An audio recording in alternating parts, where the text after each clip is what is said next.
Good evening, my dear guests, and welcome to the Rot Report, a weekly gathering dedicated to the strange, the unsettling, and the steadily decaying landscape of horror. I'm your host, Ashcroft, and each week we examine what has surfaced, whether it be films, games, announcements, or controversies that were fortunate enough to become made public. Occasionally, something generally worth discussing. Horror remains an interesting thing. It evolves, it mutates, it survives far longer than expected, much like rot itself. So tonight, let us sift through the remains of the week, the good, the terrible, and maybe even the decisions made by studio executives who should not be trusted in any franchise. I will, of course, be judging all of it. You may offer your thoughts as well. You may disagree with me, defend poor films, and attempt to justify questionable remakes. I do encourage the chaos that comes in my way. So if you would please take your place, compose yourselves, and let us examine what horror has dragged in this week. I'm Ashcroft, and this, of course, is the Rot Report, where the decay has only just begun. So, Obsession keeps on making money. It's accomplished something that most horror films almost never do. It's made more money in its second weekend than it did during its opening weekend, which means that audience infection has now become self-sustaining. The film jumped from roughly 17 million during its opening weekend to 24 million in its second weekend, and for horror, that is deeply abnormal behavior. Horror films traditionally arrive, they cause emotional damage and collapse rapidly afterwards, much like the characters inside them. Now, this proves that the pure word-of-mouth momentum is in Obsession's case. I mean, you can feel it happening online, the sold-out screenings, the crowd reactions, and people aggressively telling their friends that you need to see this in theaters while you still can. And honestly, that sort of communal horror energy matters deeply. Now, with these 2 weeks, I've seen people describing their theater experiences generally uncomfortable, which is one of the highest compliments that you can receive. Not fun, not cool, but emotionally invasive. Now, what fascinates me most is how the audiences are increasingly rewarding specificity, strange films, personal films, emotionally volatile films. Obsession does not feel algorithmically focus grouped, and audiences have sensed that authenticity immediately. This also cements Curry Barker as one of the most important new horror voices right now. 2 years ago, the man was making horror content online, and now he's directing one of the biggest original success stories of the decade. Now, with a budget of under 1 million, it makes this even more absurd, because Obsession will go down as one of the most profitable horror films ever made. After all, you can count on one hand how many horror films have grossed 100 million in the box office with under a $1 million budget. Actually, there's only 2 other titles that I can recall, maybe even 6 in all of cinema, that have achieved such a thing, and as of today, Obsession has made over $90 million worldwide in the box office. It means that we are watching history unfold in real time before our very eyes. And Hollywood executives are currently sprinting toward YouTube creators as we speak. Now, I think Obsession connected because it weaponized modern loneliness. The obsession, projection, the desperate need to be loved without truly understanding another person. It is deeply contemporary horror. Good evening, Evan. And now the entire conversation around Obsession has shifted from will this movie succeed to how big can this actually become? As remarkable for an original horror film released against major studio competition. And I do also appreciate that audiences collectively watched the horror film and responded by becoming deeply obsessed with it themselves. Now that is a level of thematic commitment at its finest. This feels like one of those moments that people will point back to much later on. The moment that a new horror filmmaker arrived and audiences immediately recognized something special. Or even perhaps something dangerous. Either way, it's slated to cross $100 million worldwide box office at some point this week. And with the digital release date supposedly of June 2nd, that could actually change, knowing how much legs this movie actually has. So we'll have to keep an eye on that. Because these digital releases have had quite quick turnarounds, but nothing has been printing money quite like Obsession.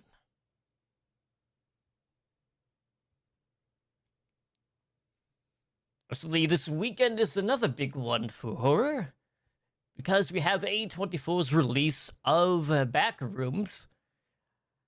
And as of right now, it is tracking for somewhere between $40 and $45 million during its opening weekend, which would make it A24's highest grossing movie ever released. Also means there's real internet creepypasta, but yellow hallways may soon become one of the biggest openings of the year. Humanity continues evolving in deeply strange directions. Now, much like a previous film, we have a YouTube director. After all, Caden Parsons began making Backrooms videos on YouTube as a teenager. Now, at only 20 years old, he may deliver A24's biggest opening ever. The internet has apparently become the new film school. Now, what we have been witnessing is a generational shift in horror filmmaking. Markiplier with Iron Lung, Kerry Barker with Obsession, and now Kane Parsons with Backrooms. These are creators who learn storytelling through online audiences first, and now they're outperforming traditional studio expectations. And the reason Backrooms connected online is because it weaponized modern liminal anxiety. You have empty spaces, artificial light, and this feeling that reality itself has become unfinished. It feels like you are accidentally wandering outside of the simulation. And I genuinely believe that liminal horror is one of this generation's defining subgenres. Because modern life already feels so emotionally disconnected. You have corporate spaces, artificial environments, and constant low-level unreality. Backrooms simply exaggerates those feelings that people already have. And the core concept here remains brilliant. And if you no-clip out of reality and suddenly you're trapped inside endless fluorescent rooms, that is pure nightmare fuel. This one was made for under $10 million. So if these projections hold, this theme becomes an absolutely monstrous success for A24. Studio executives are currently searching for YouTube creators like archaeologists discovering forbidden texts. But to say A24 also deserves credit here too. After all, most studios would never hand a major film to a 20-year-old YouTube creator, but horror continues to evolve by taking risks, not by endlessly recycling safety. And what excites me most about this release is that Backrooms is committed to atmosphere, whether it be the silence, the distance, or the psychological unease. Horror often becomes louder instead of scarier, and Backrooms is interested in doing the exact opposite. I so deeply appreciate that humanity has collectively looked at an infinite maze of fluorescent office rooms and immediately agreed that this is spiritually threatening, which says concerning things about modern architecture. Now, honestly, Backrooms Opens anywhere near these projections, it may permanently change how Hollywood views online creators. Because horror audiences are clearly proven that they will absolutely support the strange, specific, and even the internet-born nightmares if they feel genuine.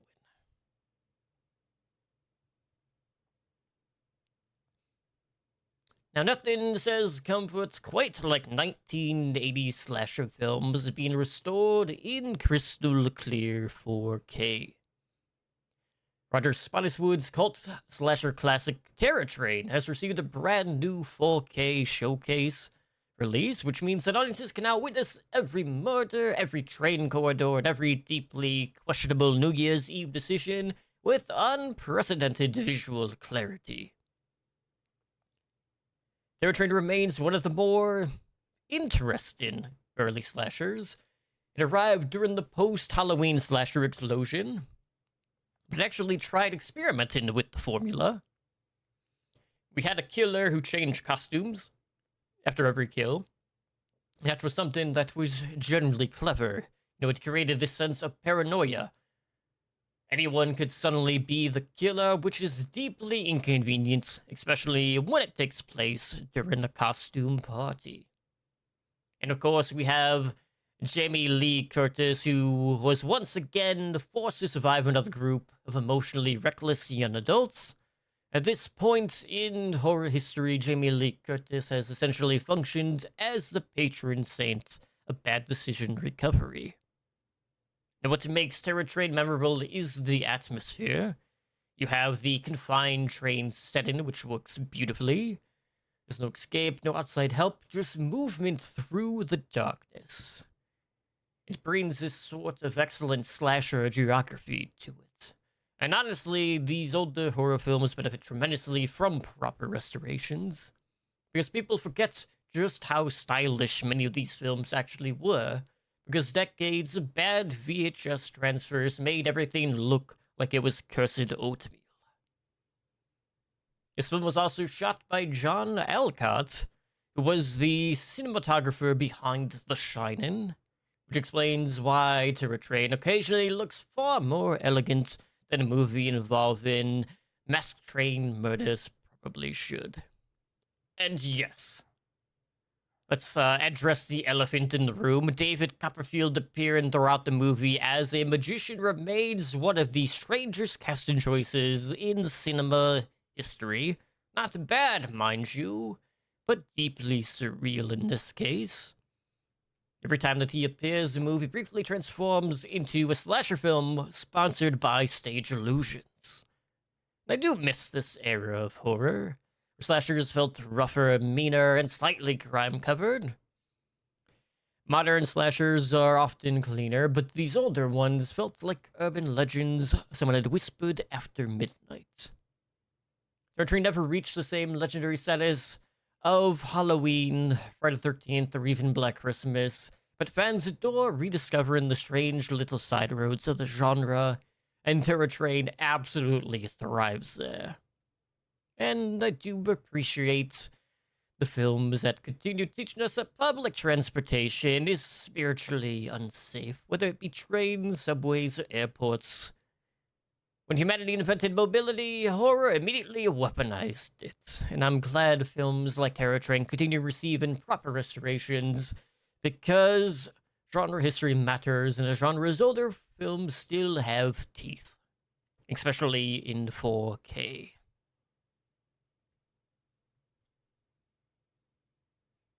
Now, in other news, this is either the most confusing collaboration of the year or the most inevitable one. I will let you all decide on that. BABYMETAL and Resident Evil have officially united for a limited edition merchandise collaboration, celebrating 30 years of Resident Evil. It means that somewhere right now a zombie is introduced to Kawaii Metal. Now, I'm not one of those zombies, mind you, I'm quite familiar with them, but this strangely works, because Resident Evil already thrives on the sort of stylized chaos, dramatic energy, and emotionally overwhelming experiences that you could experience firsthand seeing BABYMETAL live in concert. Now, this collection includes t-shirts, hoodies, acrylic stands, and random collectible keychains, because no horror anniversary is complete without tiny plastic emotional support items. I gotta say, the artwork actually looks fantastic. It's stylized, chaotic, and aggressively anime. It balances the survival, horror, and concert tour energy without collapsing completely. And I must admit, it's amazing just how adaptable the Resident Evil franchise has become. It began as claustrophobic mansion horror, and it now includes anime films, themed cafes, fashion collaborations, and now baby metal merchandise. This has become a truly evolved organism over the years. And honestly, baby metal continues existing in one of the more fascinating musical spaces imaginable. You've got the cute aesthetics, metal breakdowns, and apocalyptic energy. This feels like a band that was invented inside of a fever dream. And it is interesting how horror fans treat merchandise. Not as clothing, but as identity. A hoodie is never just a hoodie. It's a declaration that, yes, I enjoy these fictional outbreaks and psychological damage. After all, I would know there's at least 60 hoodies for different horror films in my closet as we speak. And also, 30 years of Resident Evil is generally insane. That franchise has survived tank controls, terrible voice acting, multiple apocalypses, and whatever the hell Resident Evil 6 was. It's a franchise that has shown remarkable resilience. And I appreciate that humanity has looked at biological horror, mutant outbreaks, and flesh-eating monstrosities and decided that this needs more metal music. Honestly, I think that's 100% correct. Now, this collaboration works because both brands understand spectacle, stylized horror, intensity, and beautiful chaos. And if Resident Evil has taught us anything over the last 30 years, it's that surviving the apocalypse is significantly easier when it comes with a damn good soundtrack.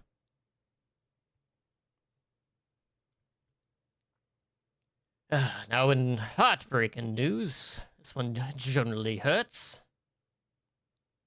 Japanese splatter master Yoshihiro Nishimura has sadly passed away at the age of 59.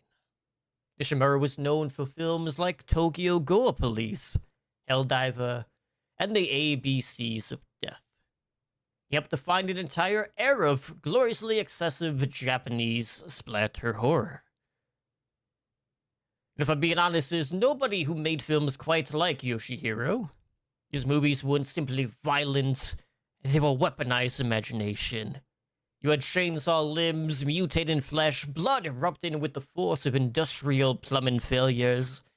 It was chaotic, and it was beautiful. And I've always had a deep admiration of his work, especially Tokyo Ghoul Police, which remains one of the most aggressively unhinged films ever created. Where we had a dystopian nightmare where injured humans mutated into biomechanical monstrosities. Well, we also had a katana-wielding police officer who attempted to restore order through overwhelming bloodshed. That in itself is a remarkably reasonable premise by Nishimura standards, anyway. What made Nishimura legendary was his devotion to using practical effects. This man did not merely use gore, he sculpted it. His films felt handmade. They were sticky, organic, and slightly radioactive. Nishimura understood that horror should occasionally feel dangerous. It's messy, it's unpredictable, and it's like cinema itself was mutated in front of you. Modern horror often fears absurdity, but Nishimura embraced it completely and wholeheartedly. This is a man who also pushed Japanese splatter cinema onto the international stage through festivals, through midnight screenings, and cult horror communities worldwide. And for many Western horror fans, myself included, Nishimura was an introduction to an entirely different form of filmmaking. You can absolutely feel his influence across modern gore cinema, A body horror that became more colorful, more excessive, and more theatrical. He understood that gore could be horrifying and strangely funny at the same time. And many people may not realize it, but he also worked as a special effects producer on Shin Godzilla, which honestly makes perfect sense because Nishimura specialized in flesh behaving catastrophically. I deeply admire that Yoshihiro Nishimura looked at traditional filmmaking and decided, well, what if everything just exploded into blood instead? He was a true visionary. And Torah lost something important with his passing because filmmakers like Nishimura remind the genre not to become too safe, too polished, and too restrained. He made horror feel alive again when everyone on screen absolutely was not. Rest well, Splattermaster. On to some streaming news. The long-delayed satanic slasher Psycho Killer, written by Seven writer Andrew Kevin Walker, arrives on Hulu this week, which means that audiences can now experience ritual murder, serial killing, and deeply questionable satanic symbolism without pants at home. The film follows a highway patrol officer tracking the so-called satanic slasher after he murders her husband. Now, this title sounds exactly like the kind of killer a local news station would invent during moral panic season. I must admit, I was intrigued by this movie, if only because of Andrew Kevin Walker's involvement. After all, this is the writer of 7, 8mm, and Sleepy Hollow, a man who fundamentally understood psychological grime, urban decay, and humanity behaving spiritually incorrect. But this is also a movie that spent damn near 20 years trapped in development hell. At various points, even Fred Durst and Eli Roth were attached to the project. Now, admittedly, the reviews were extremely unkind to Psycho Killer. One critic called it nothing burger of a movie, which is a devastating phrase to use. Others described it as a dated, dull, and bizarrely underwhelming, considering the premise of this. But apparently, Georgina Campbell remains the strongest part of the film, and honestly, she continues gravitating toward horror projects with the energy of someone actively cursed by the genre itself. Now, to me, I find it fascinating that satanic horror continues to survive in every era, whether it be the pentagrams, the occult murders, and the ritualistic nonsense. Horror repeatedly returns to it because evil feels more frightening when humanity chooses it willingly. Now, the killer here, the satanic slasher himself, looks like someone combined a truck stop cult leader with an escape room enthusiast, and honestly, that may actually work for some viewers. But you're not going to find me sitting through this one again, as it currently sits as my lowest ranked movie of 2026 for the genre. But who knows? Maybe it will perform better on streaming services. After all, some horror films thrive in theaters, while others become 2am Hulu discoveries. You know, the kind of movie that someone stumbles into accidentally and watches while they eat cold pizza in emotional silence.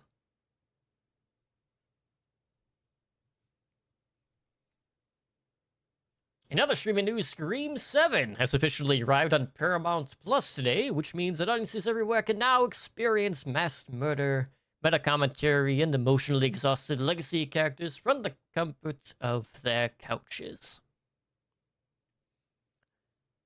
Now, I can't deny my fandom of this franchise, and the continued survival of Scream remains fascinating to me. After all, most slashers eventually become mindless repetition. But Scream has survived because it adapts to whatever culture currently is. Internet culture, true crime obsession, even franchise fatigue itself. This has always been a series that feeds on self-awareness. Scream 7 also marks Sidney Prescott's full return to the spotlight, and Neve Campbell remains one of horror's most important final girls.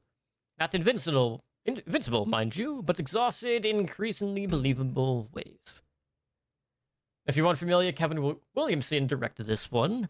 The man who originally wrote Scream stepped fully into the director's chair, and I think there's something poetic about that. It was as if horror was complete in a full circle moment. Now, admittedly, the critical reception was complicated.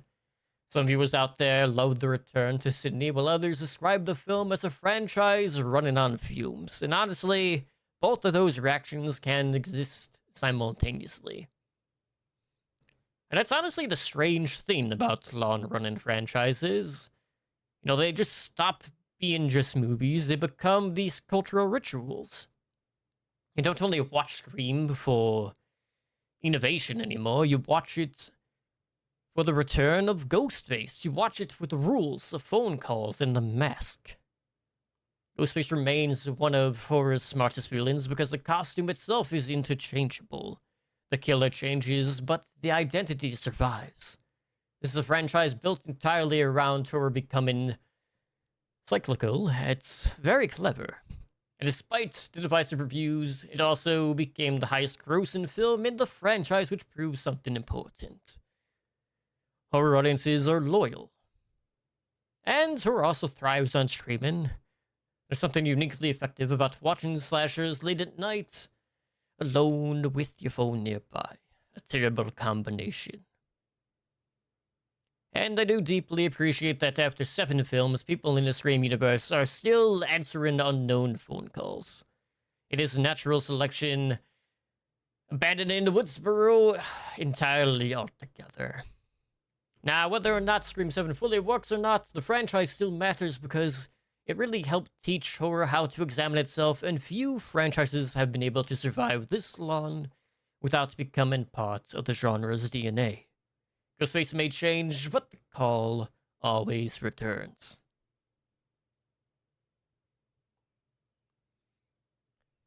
Now, next up, we have the full trailer for the Teenage Sex and Death at Camp Miasma, which has officially arrived, so let us take a look at this. I will be right back. Out here, there are certain nights when you just get this feeling that some psycho killer is gonna chop you up into a million little pieces. Oh, I like that feeling.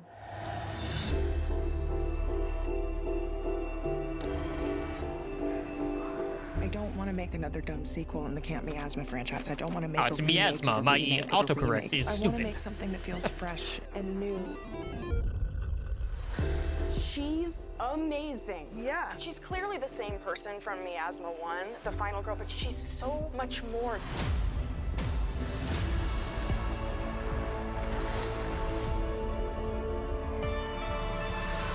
How did you choose to live at the abandoned sleepaway camp from the first film? Someone's gotta be here when little death comes back.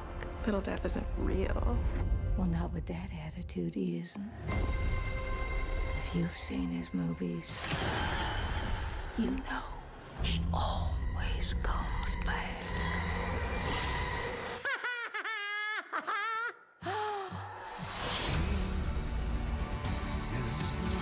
I'm just thinking about what it's gonna feel like. Losing your virginity? No. Dying.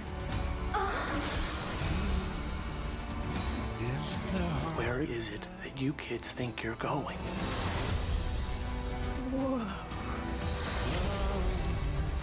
Sex seems so easy for so many people, but I've never been able to get there with someone else unless I'm really far away in my head. Can you feel it? It's rising to the surface now. Where? It's happening! It's happening! Camp Miasma.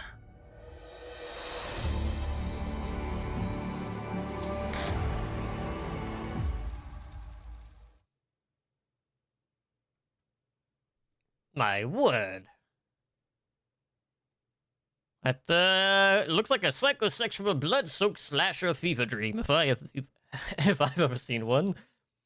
Now, honestly, no studio executive in the 1990s would have approved that title, which is precisely why it rules. I mean, it sounds like a lost VHS tape, a punk album, and a nervous breakdown all simultaneously. And Jane Sconbrun is becoming one of the most fascinating voices in modern horror. I saw that TV Glow already proved that they understood horror's emotional identity collapse, and now they've weaponized the slasher genre itself.